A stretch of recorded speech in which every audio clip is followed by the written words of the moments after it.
Olá, antagonistas! Vocês já estão inscritos na TV Antagonista? Ainda não? Vocês precisam se inscrever para não perder as novidades. TV Antagonista tá ao vivo todos os dias agora, do jeitinho que vocês querem e pediram, às 11 da manhã.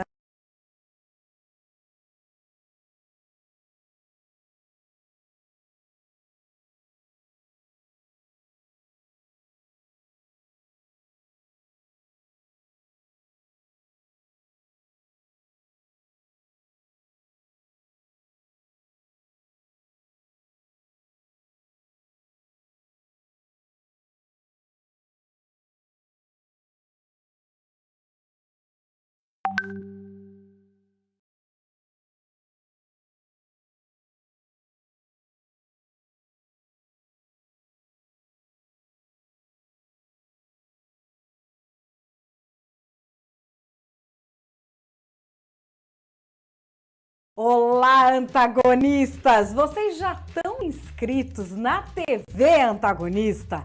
Ainda não? Vocês precisam se inscrever para não perder as novidades.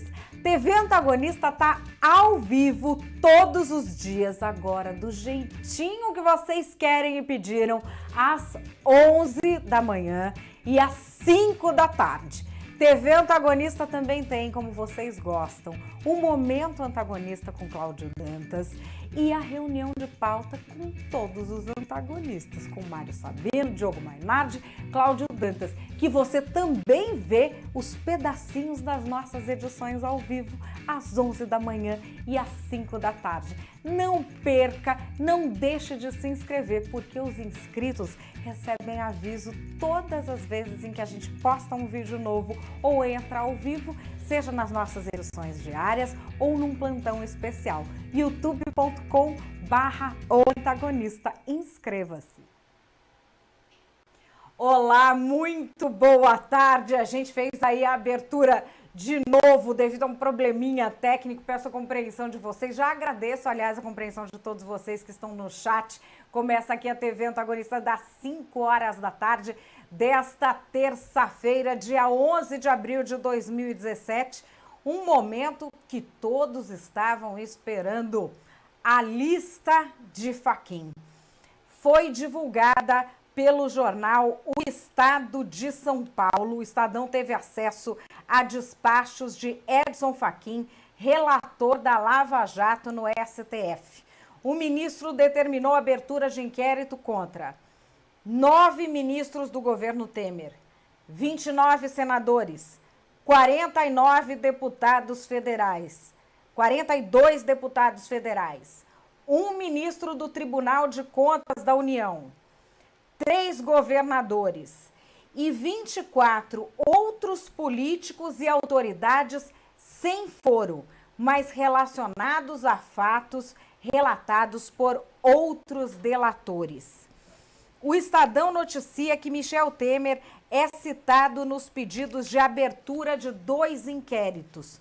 Mas a gente já avisa aqui para vocês, o presidente da República não pode ser investigado por atos que não decorreram no exercício do mandato.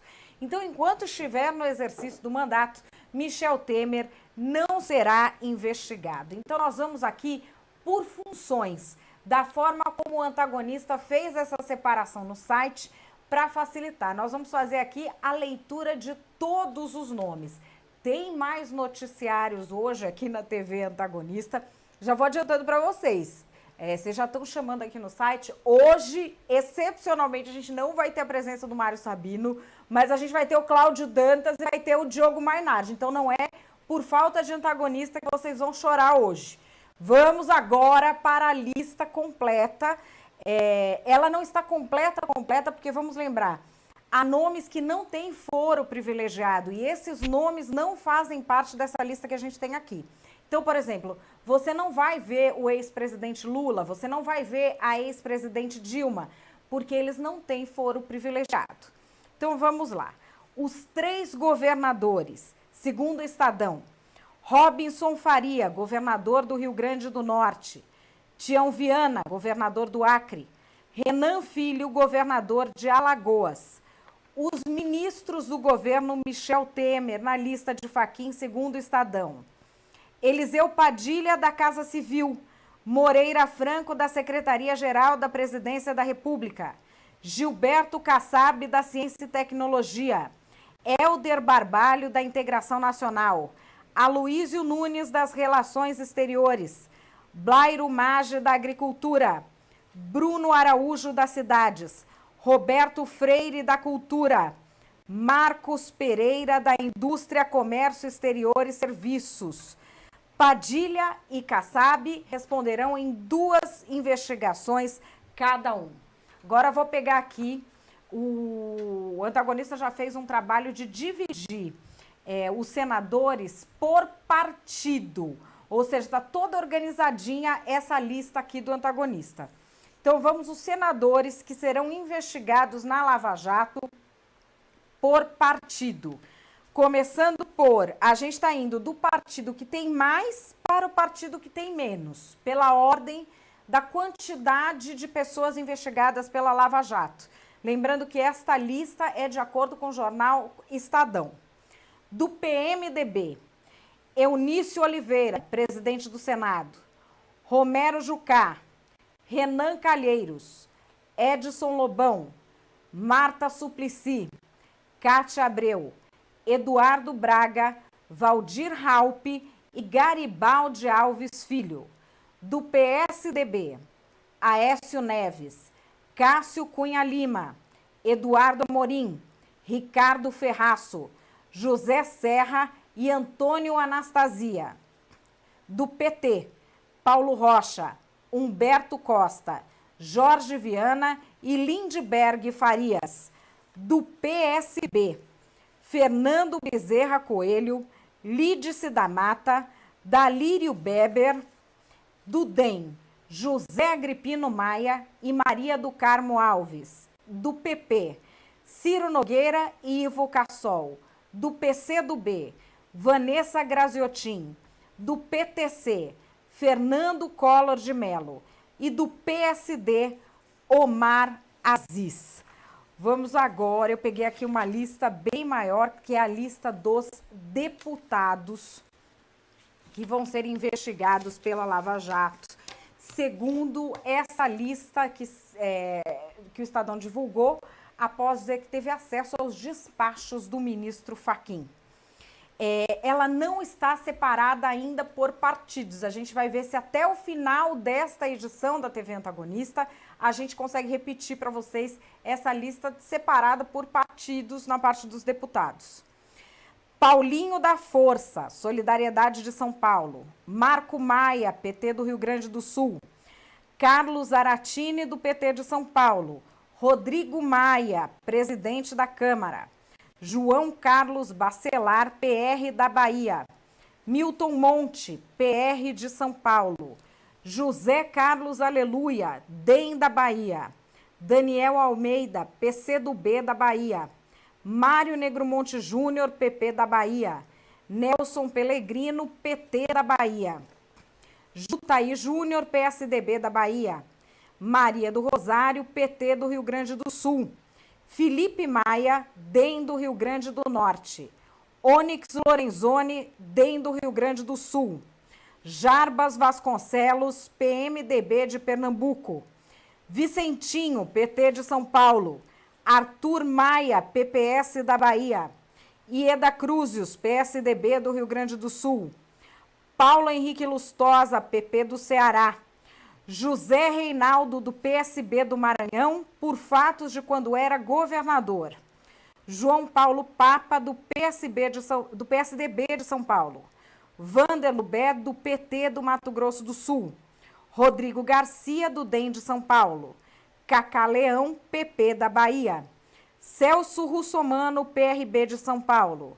Dimas Fabiano Toledo, PP de Minas Gerais. Pedro Paulo, PMDB do Rio de Janeiro. Lúcio Vieira Lima, PMDB da Bahia. Paz Landim, PTB do Piauí. Daniel Vilela, PMDB de Goiás. Alfredo Nascimento, PR do Amazonas. Zeca Dirceu, PT de São Paulo. Betinho Gomes, PSDB de Pernambuco. Zeca do PT, PT do Mato Grosso do Sul.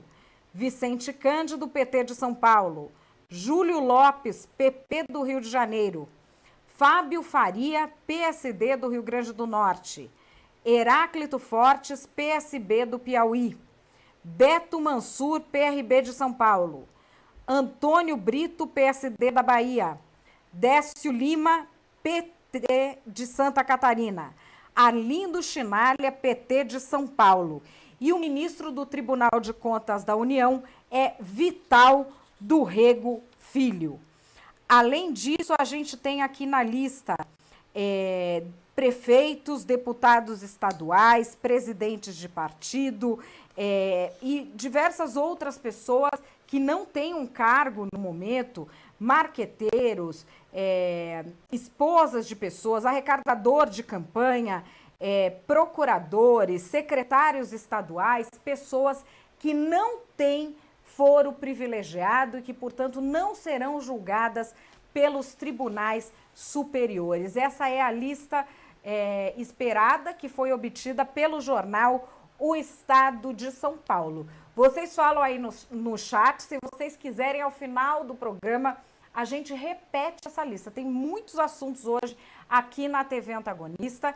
Lembrando, há nomes importantes que vocês não viram nessa lista, como sendo investigados ali no STF. Como, por exemplo, Dilma Rousseff, como, por exemplo, Luiz Inácio Lula da Silva. Esses nomes não estão ali entre os que eu falei, porque eles não têm foro privilegiado. Então, eles não poderiam constar desta lista. O jornal Estado de São Paulo diz que Michel Temer será investigado e a gente aqui está fazendo um alerta jurídico. O presidente da República não pode ser investigado por atos que não foram cometidos durante o seu mandato na presidência, enquanto ele está ocupando a presidência da República. Enfim, a gente está acompanhando, esse é o assunto mais quente do momento. Enquanto a gente está apresentando aqui os outros assuntos da TV Antagonista, toda a equipe do Antagonista, é claro que está aí, em cima do fato, em cima da lista do Fachin. Se tiver alguma notícia pipocando, ele já manda aqui um WhatsApp e eu informo direto para vocês. E da lista de Fachin, nós vamos para uma coisa curiosa que aconteceu aqui em São Paulo. O fim das excelências. Houve um decreto aqui em São Paulo, curioso, que está repercutindo por toda a internet. Nós vamos falar dele. O fim das excelências. São Paulo não tem mais ninguém sendo chamado de excelência. Será que isso vai mudar alguma coisa? Nós vamos falar também na TV Antagonista do que está acontecendo na Venezuela. Avisa todo mundo porque hoje houve um pronunciamento do ministro das Relações Exteriores, Aloísio Nunes Ferreira. Vamos falar também sobre a Operação Fatura Exposta, lá no Rio de Janeiro. Um desdobramento das operações Calicute e Eficiência. A gente vai mostrar um vídeo que foi exibido em primeira mão pela Band News do Rio de Janeiro, já tomou toda a internet, do momento em que o ex-secretário da Saúde do Rio de Janeiro foi preso ali no seu apartamento. A gente vai trazer também o ex-presidente Lula reclamando do que ele chama de vazamentos na Lava Jato. E aí tem uma resposta muito interessante do Cláudio Dantas e é claro que vai ter antagonista aqui hoje na TV Antagonista. A gente vai trazer no Reunião de Pauta o debate do Diogo Mainardi com o Cláudio Dantas.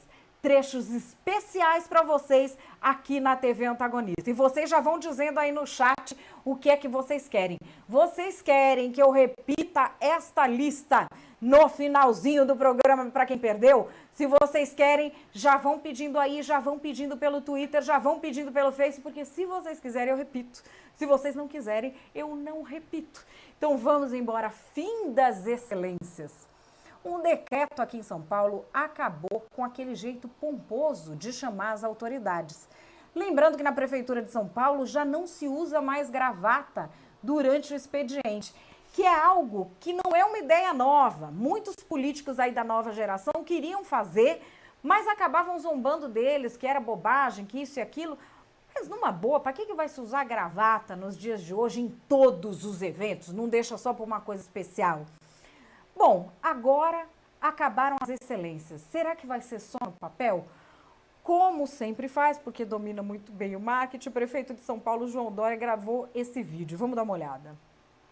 Hoje eu fiz uma portaria que foi publicada no Diário Oficial, acabando com todos os rapapés de Vossa Excelência, Vossa Senhoria, isso em papéis, em comunicações eletrônicas ou presenciais. Não tem necessidade disso. Isso é século passado. Vamos tratar as pessoas com respeito, mas com informalidade, sobretudo no ambiente, neste novo ambiente da Prefeitura de São Paulo. Eu mesmo tenho pedido a todos, me tratem por você. Eu sou a mesma pessoa, eu não mudei do que era antes, do que sou hoje e não vou mudar do que serei amanhã.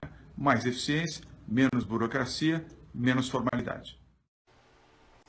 Bom, tá aí. Existe um manual da Presidência da República, que inclusive é uma lei que dispõe sobre como as pessoas devem ser tratadas. Mas será que não era um princípio aí a gente tirar essas excelências todas? Ou será que mexer no jeito que fala não mexe no jeito que a gente trata esse pessoal? É uma reflexão que eu gostaria que vocês fizessem. É uma discussão que eu acho que a gente, pelo menos, deveria abrir. Sem medo de ir preso.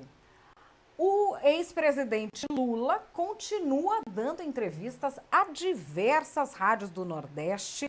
Agora foi uma entrevista à Rádio Meio Norte do Piauí. E nessa entrevista, a entrevistadora fez a pergunta que não quer calar. O senhor não tem medo de ir preso? Vamos ver o que ele respondeu. Eu vivo com muita tranquilidade porque isso não me passa pela cabeça. Eu parto do pressuposto que alguém, para ser preso nesse país, deve ter cometido um crime e a polícia e a justiça têm que ter prova para condenar uma pessoa. Eu estou há 3 anos ouvindo falar o meu nome, eu estou ouvindo vazamento todo santo dia, toda santa hora, estou ouvindo alguém dizer que fulano vai dizer, que fulano vai contar, que fulano vai denunciar. Eu estou há 3 anos esperando. Há 3 anos. E eu volto a repetir para você, eu duvido que tenha um empresário neste país, qualquer que seja, daqueles que estão presos ou daqueles que estão livres, que possam dizer alto e bom som que um dia o presidente Lula pediu 5 centavos para eles ou 10 centavos para eles. Ou seja, eu já tive a minha conta bancária quebrada o sigilo, eu já tive o telefone quebrado o sigilo, já investigaram a minha vida, acho que na China, na Sibéria, sabe? E pode continuar investigando. Eu só quero ter a oportunidade de prestar um depoimento e as pessoas não ficarem, sabe, com convicção. Eu quero que as pessoas mostrem concretamente qual é a prova que tem contra mim. A única coisa que eu quero é isso. Não tendo prova, peçam desculpas a mim, eu volto para minha casa para cuidar da minha família. Agora, o que não dá é para você dizer todo santo dia, com vazamentos mentirosos, alguns canalhas vazando as coisas propositadamente e alguns canalhas divulgando da forma mais irresponsável possível. Isso, na verdade, cansou o Brasil, cansou muita gente, porque tem gente que está fazendo desse denuncismo um modo de viver, um modo de ganhar dinheiro, e quem perde com isso é o Brasil. Que a Petrobras está gerando desemprego, que a indústria naval está quebrando, que a indústria de alho e gás está quebrando, que a indústria de engenharia está quebrando, e o desemprego está campeando nesse país. Vocês sabem que outro dia eu alertei uma pessoa sobre isso que vocês estão comentando no chat do agasalho, né, do look Fidel, e a pessoa me mandou 2 fotos hoje. A pessoa me mostrou 2 fotos hoje do look Fidel, porque não é uma torcida organizada, não é só o Lula que usa, o Chaves também usava e o Maduro também usa. E eu é que não tinha reparado. Mas o que importa aí é que o Lula estava falando dos vazadores. Não vamos falar de moda neste programa. Quem vai falar dessa história de vazamento, que fez um super comentário sobre isso, é o antagonista Cláudio Dantas. Fala, Cláudio. Oi, gente, tudo bem? Olha, eu tô vendo o pessoal aí do PT, o pessoal da esquerda e o pessoal do Lula ainda falando de vazamento do depoimento do Marcelo Odebrecht ontem, que a gente trouxe aqui com exclusividade no site O Antagonista. Isso é uma grande besteira, eles estão querendo desviar a atenção de vocês para o que realmente importa. O que Marcelo Odebrecht contou. Lula recebeu propina, recebeu 3 milhões em espécie, sacados por Branislav Contic, assessor de Palocci, recebeu 4 milhões como doação ao Instituto Lula, recebeu 12,4 milhões por meio de um terreno que serviria de sede para o seu instituto e mais 50 milhões para a campanha de Dilma Rousseff em 2010, depois foi usado esse dinheiro em 2014. É isso que importa. O que importa é que Lula é o amigo nas planilhas da Odebrecht. Ontem foi o mais importante depoimento de Marcelo Odebrecht e talvez o mais importante depoimento da Lava Jato, depois do próprio depoimento de Marcelo Odebrecht ao TSE, que a gente também trouxe aqui com exclusividade. Falta apenas a sua delação completa ao STF, que está lá na mão de Edson Fachin. Esperamos que ele divulgue logo. Divulga, ministro. Vamos pressioná-lo e vamos espalhar a informação sobre o Lula. É fundamental, é matador e acaba com qualquer perspectiva eleitoral do PT e do Lula para 2018. É importante que vocês divulguem isso para que as pessoas lá na ponta fiquem sabendo e conheçam o verdadeiro Lula. Um abraço. Bom, a gente tem aí um comentário do Cláudio Dantas sobre isso, mas fiquem ligados, porque tem mais antagonistas hoje. Teve um bate-papo quentíssimo no Reunião de Pauta entre o Diogo Mainardi e o Cláudio Dantas, falando de duas coisas. A primeira coisa é da diferença entre o que se chama de vazamento de informação utilizada para avisar criminosos que estão para ser presos, e informações que não vão avisar criminosos de nada, que não vão mudar o curso da história, mas que são de utilidade pública e a sociedade precisa conhecer. E a outra coisa é da necessidade de que tudo isso venha a público. Por que tudo isso precisa ficar em sigilo? Daqui a pouquinho, na TV Antagonista, você vai ver aí o bate-bola entre os dois antagonistas, o Diogo Mainardi e o Cláudio Dantas. Já vai aí chamando seus amigos para eles virem. Um trem de pesquisas nacionais. Vamos falar de um trem mineiro, né? Porque em Minas tudo é um trem. Em Minas, Temer é um trem igual ou melhor que Dilma. O Instituto Paraná fez uma pergunta interessante aos eleitores mineiros. De uma maneira geral, a administração do presidente Michel Temer está indo melhor, pior ou igual que a administração da ex-presidente Dilma? 22,8% melhor, 39,4% pior, 36,4% igual. E Lula e Alckmin, 12 anos depois, em Minas Gerais, não tem essa história de ser campeoníssimo de votos, não. Lula tem só 23% dos votos em Minas Gerais. É o resultado da pesquisa do Instituto Paraná. Só que vejam Geraldo Alckmin, 9%. No primeiro turno, em 2006, Lula teve 50,8% dos votos em Minas e Geraldo Alckmin chegou a 40,6%. Olha o que faz com os números o tempo. Olha o que faz com os números o curso da história, né, gente? Nós contra eles. Quem se pronunciou a respeito disso hoje? Fernando Henrique Cardoso. Parece que existe agora uma moda entre ex-presidentes no Brasil. Eles são todos youtubers. Os vídeos do Fernando Henrique eu gosto por 3 motivos, na verdade. Não grita, é curta, a gente entende o que ele fala. Mas não é tão divertido quanto dos outros ex-presidentes. Vou ter que confessar para vocês que eu me divirto mais com os outros. Mas, enfim, ele está publicando agora vídeos no YouTube falando de conjuntura nacional. E ele publicou esse falando do nós contra eles e da necessidade das pessoas serem civilizadas e se unirem em torno de debates nacionais. Você concorda com isso? Eu concordo com a ideia do que ele está falando. Eu acho que as pessoas estão muito bélicas ultimamente. Vamos ouvir. Veja no que deu essa tentativa no Brasil de jogar nós contra eles. Isso veio principalmente do pessoal do PT, mas agora se generalizou. O último bate-boca, Jean Willis e Bolsonaro. Acho que nós chegou o momento no Brasil que nós precisamos, não é fazer um acordão de cúpula, mas é serenar os ânimos e o que interessa a nós todos como conjunto, como país, como povo. Sem emprego, com saúde precária, falta de escola, isso conta mais do que os ódios, as vinganças, os nós e os eles. Está na hora de nós nos concentrarmos no que é essencial. Estamos todos cansados de corrupção, Caixa 2, Caixa 1 manipulada. Isso está tudo errado, precisamos mudar tudo isso. Precisamos mudar também o sistema partidário. Uma base moral nova para o Brasil. O que nós precisamos é de mais aceitação do outro, mais tolerância e ver o que dá para fazer em conjunto pelo país. Bom, tá aí o recado de Fernando Henrique. Vocês concordam com ele? Vocês discordam dele? Ih, gente, vocês não gostaram, né? Não gostaram. Vocês não gostam do que os políticos falam. Mas, enfim, agora é isso que está acontecendo. Quem vira ex-presidente, a pessoa sai da presidência e encontra as redes sociais.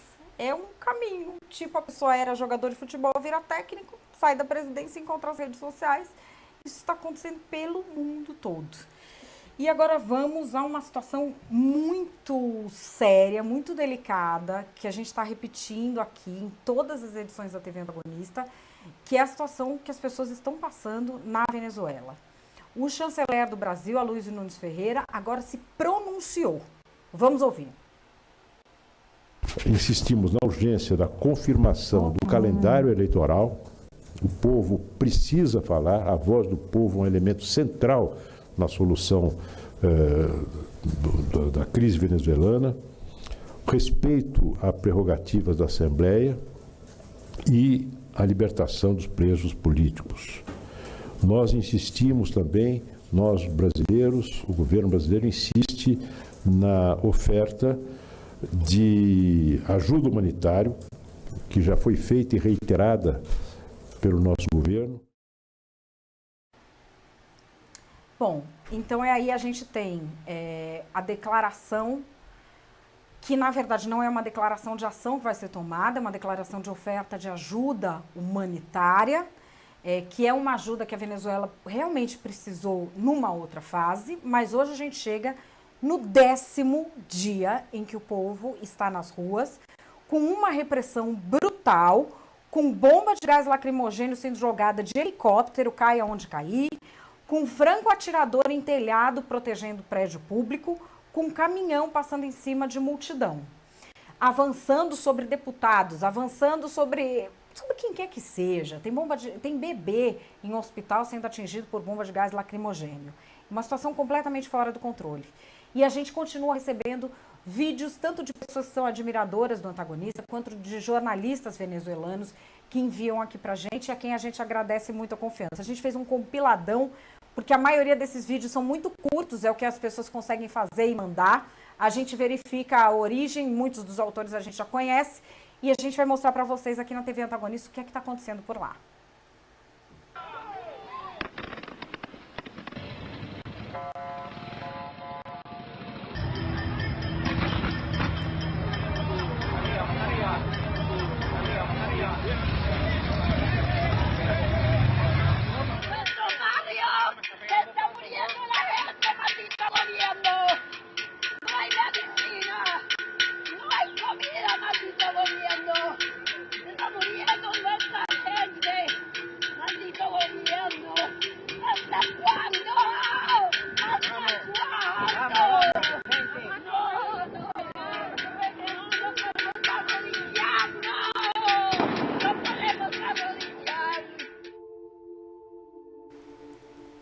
Bom, aí a gente tem o que está acontecendo, nós estamos atualizando essa situação da Venezuela com todos os vídeos que chegam para a gente. Não é uma manifestação que ocorre só na capital, em Caracas, em diversas cidades há manifestações também e a gente está acompanhando. Por enquanto, não há nenhuma notícia de que a Venezuela seja retirada do Mercosul pela cláusula que exige que o país seja democrático, nem que haja nenhum tipo de manifestação com relação às relações diplomáticas entre os dois países. Já há alguns movimentos organizados de rua aqui no Brasil que querem fazer alguma manifestação do povo brasileiro, mas manifestação por parte do governo ainda é isso que a gente viu mesmo por parte aí do nosso chanceler. E agora vamos em frente para saber, não morreu? A reforma da Previdência ainda continua viva. presidente Michel Temer esteve hoje na Câmara dos Deputados e garante: todas essas emendas que foram feitas não descaracterizaram o projeto original. O que ele disse é que é uma reforma sofrida e que ele pretendia fazer algo que durasse 30, 40 anos. Se não der para ser de 30, 40 anos, que dure 20. Mas ele pretende fazer algo sim. Vamos ver. O importante é que nós, pouco a pouco, vamos, digamos assim, acolhendo as sugestões, porque, evidentemente, quando as sugestões vêm do Congresso Nacional, e neste caso específico da Comissão da Câmara dos Deputados, é para aprimorar o projeto, não é para desnaturá-lo. E, mais do que isso, fazê-lo compatível com as aspirações populares, que é o que mais nós queremos. Eu sei o quanto o tema é difícil. Eu, numa das reuniões, até recordei aos colegas, amigos, os colegas, que lá atrás eu fui relator da Previdência, da primeira reforma da Previdência, foi uma dificuldade extraordinária. Mas nós fizemos na ocasião, depois de uma primeira derrota, ela voltou à pauta, e nessa ocasião eu fui designado líder, eu era, aliás, relator, eu era líder do meu partido, e nessa ocasião nós fizemos todos os ajustamentos possíveis, e foi o primeiro passo da reforma da Previdência, né? Eu confesso que o projeto original que nós mandamos, elaborado a várias mãos, por mais de 6, 8 meses, coordenados pelo Padilha, pelo Meirelles, pelo Diogo, pelo Marcelo Caetano, por todos, né? É uma reforma que visa há 30, 40 anos. Se não pudermos fazer por 30, 40 anos, faremos por 20 anos. Né? Quem sabe lá para frente haja necessidade, mas talvez daqui a algum bom tempo. Bom, o que a gente conclui dessa fala de Michel Temer, que ele fala aqui, que eles, políticos, são muito bons de iniciativa e muito ruins de terminativa. Porque se ele já foi relator da reforma da Previdência na época das capitanias hereditárias, isso não saiu ainda, é por isso que a gente está no problema que está. Porque a demografia foi mudando e a gente não foi acertando as contas do jeito que tinha de acertar. Então a gente vai ouvir o ministro da Fazenda, Henrique Meirelles, para explicar o seguinte: ele vai chamar a gente para fazer essa conta na ponta do lápis. Porque discurso é muito legal, é muito lindo, mas é o seguinte: o que o aposentado quer? Ele quer ir lá e ter o dinheiro dele depositado. Porque você pode fazer o discurso que for. Quem é que vai pagar a conta? Essa que é a grande questão. E isso é o que vai ter que ser decidido. Esse dinheiro tem que sair de algum lugar. De onde é que vai sair? Eu estava discutindo com um grande líder político brasileiro há um pouco mais de um ano atrás, quando eu levantei a necessidade de fazer a reforma da Previdência, e ele começou a argumentar que a Previdência brasileira era muito generosa e etc., e era muito positiva, e nós precisávamos manter isso, etc. Eu disse: olha, eu concordo integralmente. Tá? O problema é que alguém tem que pagar. E quem paga é a sociedade brasileira.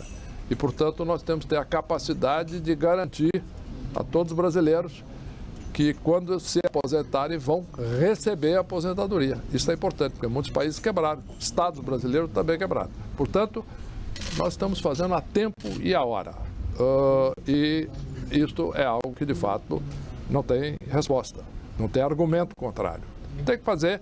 E devemos também, cada vez mais, esclarecer a população sobre os dados reais da Previdência. Muitas vezes se divulga dado de que a Previdência, na realidade, é superavitária, não precisa fazer, etc. Mas a análise criteriosa dos dados mostra que é deficitária, é um déficit muito elevado e ele vai crescer com o tempo. Nós estamos, inclusive, já trabalhando com organizações internacionais isentas. O Banco Mundial, por exemplo, acaba de fazer um estudo sobre isso, sobre a Previdência no Brasil, que vai ser divulgado nas próximas semanas, estão terminando. Existe um estudo também que está começando de um órgão internacional que é a OECD, um grupo de 36 países relevantes no mundo e, portanto, são órgãos técnicos internacionais isentos que fazem esse tipo de estudo em vários países para mostrar que, de fato, existe sim um déficit enorme da Previdência Social no Brasil e crescente, e que todos queremos que os brasileiros recebam a sua aposentadoria, recebam o máximo possível, tenham segurança de fazer isso e o mais cedo possível, dentro daquilo que assegure que todos vão receber a aposentadoria. Bom, então tá aí. É uma notícia que ninguém gosta de receber e todo mundo gostaria que dinheiro fosse uma coisa que tivesse solução mágica e, infelizmente, não tem. Essa é uma discussão e uma medida que o Brasil adiou demais. E tá aí o testemunho do próprio presidente Michel Temer. Ele já foi relator de uma coisa que tinha que ser feita há muitos anos e que, por não ter sido feita, tá jogando a gente numa situação cada vez pior. Vai chegar uma hora que, se não fizer, não vai ter dinheiro aquele mês para pagar os aposentados. Isso já aconteceu com o governo do estado do Rio de Janeiro. Os políticos deixam isso acontecer. Enfim, o dinheiro vai ter que sair de algum lugar. E o que o aposentado quer é receber. Isso é o que nós vamos ter que garantir para as pessoas que estão se aposentando. Bom, agora vamos para a Operação Fatura Exposta. É a operação que aconteceu hoje no Rio de Janeiro, desdobramento da Operação Calicut, que prendeu o secretário da Saúde do Rio de Janeiro, Sérgio Cortes, que era alguém ali do núcleo duro do governo Sérgio Cabral, um dos flagrados naquela festa do guardanapo, lembra? O cara com o guardanapo na cabeça, lá em Paris, dançando ali com o Sérgio Cabral, aquilo ficou famosíssimo. São mandados judiciais que foram expedidos pelo juiz Marcelo Bretas, da 7ª Vara Federal do Rio de Janeiro. Devido a uma delação premiada, se concluiu que houve o desvio de mais de 300 milhões de reais por ano da saúde no Rio de Janeiro. E isso era um conluio entre o governo e alguns empresários. Os empresários Miguel Iskin e Gustavo Estelita também são alvos dessa operação. São 3 os mandados de prisão preventiva, 20 mandados de busca e apreensão e 3 mandados de condução coercitiva. Quem fez a delação foi o ex-subsecretário da Saúde, César Romero Viana Júnior. E a gente tem aqui um vídeo, que é o vídeo do momento em que o ex-secretário da Saúde, Sérgio Cortes, foi preso. É um vídeo que foi feito por moradores do prédio dele. Os moradores do prédio, o cidadão comum, que tem alguém assim prestes a ser preso morando no seu prédio, hoje em dia ele tem ali um interesse especial em ver quando aquilo vai acontecer. Na internet rola uma conversa que saiu, inclusive, em vários órgãos da imprensa, de que havia vizinhos que falavam: olha, a hora que chegar a Polícia Federal, o senhor me acorda na portaria. E esse vídeo apareceu primeiro que eu tenha visto na rádio Band News do Rio de Janeiro, que colocou isso na internet. Não sei se é a fonte primária da informação, porque a fonte primária mesmo são os vizinhos ali. Mas vamos ver o momento dessa prisão.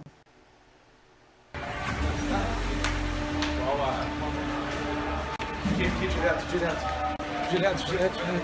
Ai, que bom que ver a cara direitinho.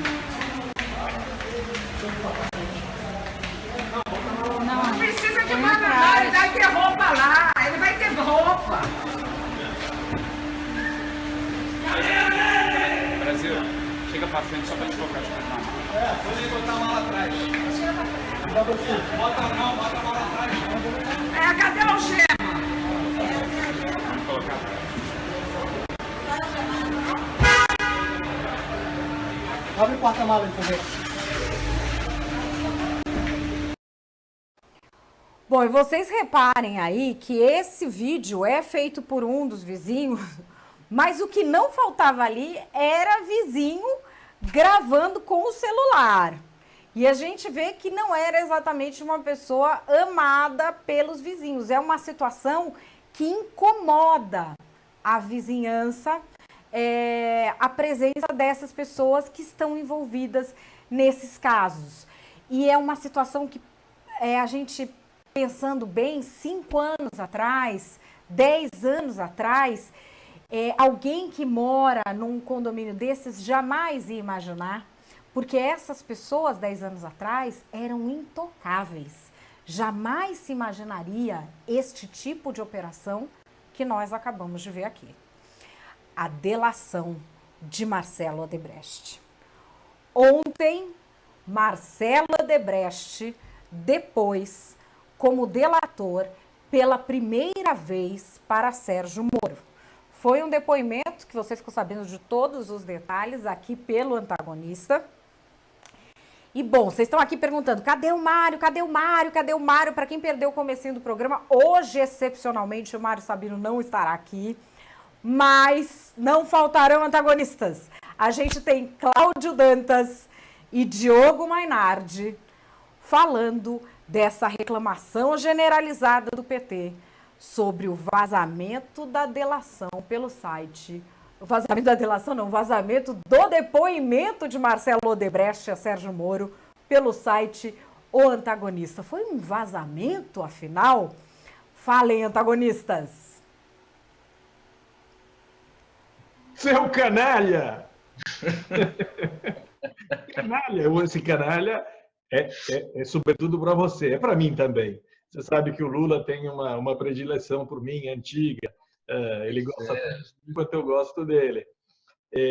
Agora, canalha, por causa dos vazamentos mentirosos, ele não tem coragem de falar que o Marcelo Odebrecht mentiu. Ele não pode falar que o antagonista mentiu, porque os depoimentos são esses. Não só foram confirmados, Jornal Nacional, Estadão, Folha, todo mundo, mas isso não importa. A gente sabe que são verdadeiros, nós acompanhamos todo esse processo desde o começo. Então só serviu para falar que a gente é canalha mesmo. Ontem, o pessoal está até hoje discutindo os petralhas todos aí, os blogs, os petistas, todo mundo discutindo vazamento, né? Acho engraçado porque quando é um problema, né? Quando acontece um vazamento de verdade, né? Como o que aconteceu com o blogueiro deles lá, o comerciante, aquele rapaz, que antecipou uma operação da Polícia Federal, que é gravíssimo, né? Isso sim é um vazamento de verdade. Antecipou, para quem não acompanhou, avisando o Lula... Avisando o Lula da batida, né, da condução todos os endereços que receberiam a visita da Polícia Federal, quer dizer, não foi um mero aviso, olha, a polícia vai aí. Não, exatamente. Os endereços... Então, ontem eu expliquei bem isso aí, é uma diferença muito grande, né? Eu, quando publiquei ontem o depoimento do Marcelo Odebrecht, eu entendi o seguinte, Diogo. É o seguinte, o que ele está falando, o que ele falou para o TSE, o que ele falou ontem para o Moro, o que ele já falou para a PGR, que está no STF, isso é essencial, né? Para que as pessoas saibam, é essencial. O interesse público está acima de qualquer interesse da investigação, né? Assim como o próprio Sérgio Moro teve aquela decisão, né, de divulgar os grampos do Lula e da Dilma no momento que eles estavam articulando uma obstrução à Lava Jato, né, com a nomeação do Lula. Tem horas que a gente tem que avaliar o que é mais importante. E o mais importante ontem era o interesse público. A gente precisa entender exatamente tudo o que aconteceu. Então, cada depoimento novo do Marcelo traz esses elementos. No nosso caso, o depoimento dele são depoimentos, são declarações que corroboram, né, a nossa investigação jornalística, antes de mais nada. 6 meses atrás, hoje eu recuperei o primeiro post em que nós falávamos sobre a conta corrente da propina do Lula. Sim. Com o nome amigo ali dentro da empreiteira. É de 6 meses, do dia 2 de outubro. 6 meses se passaram, até mais. E tudo se confirmou, conforme nós dizíamos já na época, e o que a gente recebeu de informação de lá para cá não só robusteceu, mas como deixou claro toda a trajetória desse dinheiro, o funcionamento da planilha. Quantas vezes você e eu aqui discutimos uma planilha, 2 planilhas, 3 planilhas, quando a gente recebeu aquele material fundamental do TSE. Mas, em relação ao vazamento, há de se dizer uma coisa: o desespero deles é porque, no melhor cenário possível, todas essas coisas seriam reveladas em conjunto com todas as outras delações. E isso diluiria todas as acusações, todas as denúncias contra o Lula em particular. Isso não aconteceu. Bom, a gente tem aí um pedaço do reunião de pauta deles falando da história da importância de divulgar e do quanto se reclama de vazamento seletivo, enfim. Mas tem uma outra questão, que é a questão que não quer calar. Por que tudo não fica público de uma vez para que a sociedade brasileira tenha acesso a esses dados? A gente está na boca de uma eleição. E nós estamos vendo os políticos tentando se proteger de novo e os políticos tentando ficar agarrados no poder. Vamos a mais um trecho desse debate dos antagonistas. Falei, o Fachin tem que divulgar logo, urgente esse negócio. A gente está num ano pré-eleitoral. Esse pessoal já está se movimentando como se nada tivesse acontecendo. Claro. A gente pode esperar que a nossa consciência política, e é de poucos que nos acompanham, seja a consciência da maioria da população, porque a massa não tem acesso, não tem educação, não tem esclarecimento. Ele vai lá no Nordeste. Por que o Renan, a gente falou disso um dia desses atrás, por que o Renan rompeu com o Temer? Porque ele quer o Lula no palanque do Renan, o Renan quer o Lula no palanque dele, porque é o único jeito de salvar, dele conseguir um novo mandato, conseguir se reeleger, de conseguir até reeleger o filho, que ele está lá muito mal nas pesquisas em Alagoas, e o Lula é o cara que ainda alavanca essa turma. Então o Lula, politicamente, é um cara que ainda dá trabalho. Mas não só por isso, é urgente que as delações sejam divulgadas e que ele seja condenado muito rapidamente. Tem que ser condenado, tem que ser. Ele não pode se candidatar em 2018, porque é um dano ao país. A justiça exatamente, a justiça tem uma responsabilidade enorme. A responsabilidade hoje do Sérgio Moro, ela é absoluta. É mandar um recado. Você não pode roubar as eleições. Esse é o recado. Eu estou pouco me lixando se o Lula ganha ou perde a essa altura. Óbvio que eu não estou me lixando e óbvio que eu quero que ele perca. Mas o fundamental, o que vem antes disso, é que ele seja condenado, que ele seja impedido de concorrer. Porque tem um efeito didático também para o país, de que não pode fraudar a democracia saqueando o Estado para financiar um projeto de poder. Isso é regra número 1. Diogo, tem uma coisa, dentro dessa perspectiva de eleição, dentro dessa perspectiva eleitoral, se torna urgente também uma ação de improbidade com pedido de indenização, como foi feita com o PP, o Partido Progressista, contra o PT agora e contra o PMDB, que são os dois partidos que também estão envolvidos no bolão até o teto, para inviabilizar financeiramente, num primeiro momento, oficialmente. Bom, tem aí o pedido dos antagonistas. Por que não faz já as ações, que isso é uma revolução, tratando os partidos como entidades que podem ser, sim, responsabilizadas e pagar as multas como já fizeram com o PP? Por que não faz com todo mundo de uma vez? É isso. Essa discussão é um trechinho que eu trouxe para vocês e que está lá no YouTube do Antagonista. É o Reunião de Pauta de hoje, um bate-papo delicioso do Cláudio Dantas com o Diogo Mainardi, que muita gente está vendo e que você não pode perder. Está no youtube.com/o-antagonista. Clica aqui, ó, na exclamação do Antagonista para assinar o nosso canal. Inscreva-se, que toda vez que a gente posta lá o Reunião de Pauta, você recebe um aviso para não perder esse super bate-papo. E aqui, produção, é para ler ou é para não ler a lista? É para ler? Deixa eu ver aqui. Aqui eles estão falando que é para ler no chat. É para ler, produção? É o seguinte, a lista de Fachin é a história com a qual a gente abriu o nosso programa. Lê de novo ou não? Não é para ler, sim, não. A diferença da lista é que agora ela foi dividida, os deputados estão divididos por partidos.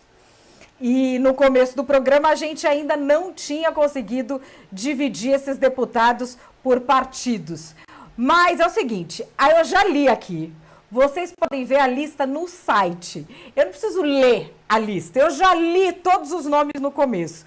Mas vocês podem ler vocês mesmos a lista e mais, compartilhar no WhatsApp de vocês. Está no www.oantagonista.com. Vocês vão lá, o Antagonista dividiu a lista de que forma? Tem ministros, governadores, deputados por partido, tem agora deputados por estado, que a gente já dividiu, senadores por partido, senadores por estado. A única coisa que eu quero acrescentar nessa lista, que eu ainda não tinha falado, é que nos governadores, a gente falou 3 governadores, Tião Viana, Renan Filho e Robinson Faria. Eles estão na lista de foro privilegiado no STF, a pedido da PGR, porque as investigações envolvem pessoas com foro privilegiado. Mas há outros governadores que devem ser investigados no STJ, porque os casos ligados a eles não incluem pessoas com foro no STF. E esses nomes seriam Geraldo Alckmin, Fernando Pimentel e Rui Costa, por exemplo.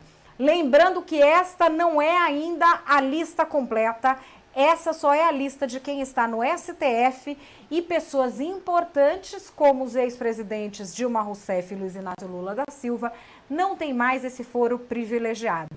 Vai agora, www.oantagonista.com. Essa lista foi obtida pelo jornal O Estado de São Paulo, mas é só no Antagonista que você tem ela bonitinha, dividida por partido e dividida também por estado. Ela tá no jeito para você poder compartilhar com todo mundo. E a gente vai terminando aqui essa edição das 5 da tarde da TV Antagonista. Lembrando que você vai ter hoje, às 8 da noite, uma live com o Dr. Lair Ribeiro, falando o que é diabesidade. É uma live da Jolivie, é uma novidade. www.oantagonista.com/ao-vivo Jolivie. O que é Jolivie? Jolivie é um canal independente de produção de conteúdo de saúde, que é desvinculado da indústria alimentícia, farmacêutica, associações, conselhos ou entidades de classe. A empresa tem a missão de resgatar um dos princípios básicos da medicina, que é fazer dos alimentos e dos nutrientes os melhores remédios naturais para você viver melhor. São mais de 400 mil leitores das e-letters diárias e quase 18 mil assinantes. A live é hoje, 8 da noite, com o Dr. Lair Ribeiro. Diabetes e obesidade. Descubra todos os segredos, é só se inscrever em www.oantagonista.com/ao-vivo Jolivie.